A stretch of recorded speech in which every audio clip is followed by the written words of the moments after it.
Unboxing my What at is going Britney on, Spears Boosted people? My shirt name from is at Nate Zara. Chris, or you can call me Chris. So, another day, another budol. Hi everyone, so today's video is, ayan, isi-share ko sa inyo na purchase natin sa, yes, gaya na sinasabi ko, part 2, na purchase natin sa Zara. So without further ado, unbox natin. And guys, itong item na to is very special sa akin. Gawa nung idol ko to dati pa, nung bata pa ako. And it's very iconic. And bumili din ako ng another t-shirt na siya din yung naka-print. Ayan. But separate video ko siyang i-unbox. And part 1 and part 2 din ko din gagawin yon. Pero hindi pa siya dumarating. And ano yun, tawag dito. Medyo pricey. Kasi Balenciaga yon and siya yung nakaprint doon. Kakalabas niya lang din last year, around September ata yun. Or, I don't know, or during birthday niya. Ayun. So, without further ado, this one, i-unbox ko. Papakita ko kayo. Again, yung size na to is, sa female din siya nakalagay. And yes, ayan na. It's Britney Spears. Yes.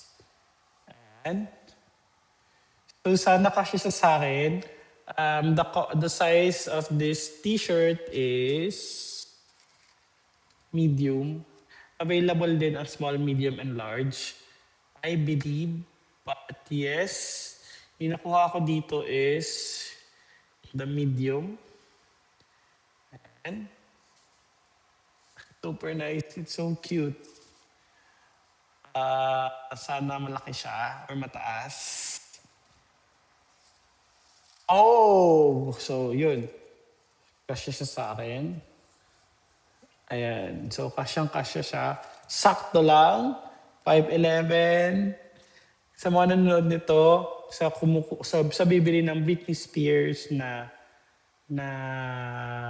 collaboration nila with Zara, you should buy medium or large. Ayan. Kung large, ayos naman na kung gusto niyo yung oversize. For sakto-saktuhan lang, you get the medium. Ayan. Pag siguro mga 5'1" to 5'5", ayan, choose the small one. Ayan, this is for sure oversize.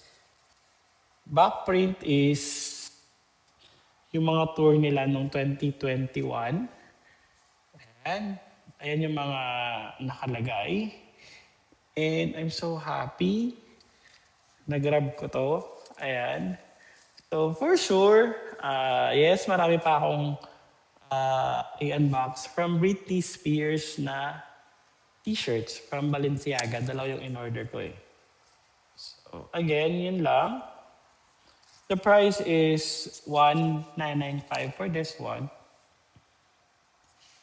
Super nice. I'm so happy. Ayan. So itong video, itong picture na to, ito yung kanilang, I think, yung Slave ba yun? Yes, ito yung outfit yun ng music video na Slave. And yung kanyang ano din, dito yung CDs ata niya and discs and cartridge. So ito siya. Ito yung nakaprint. Ayan, so gaya ng sinasabi ko, huwag magtipid, magsipag. Enjoy shopping everyone. Bye!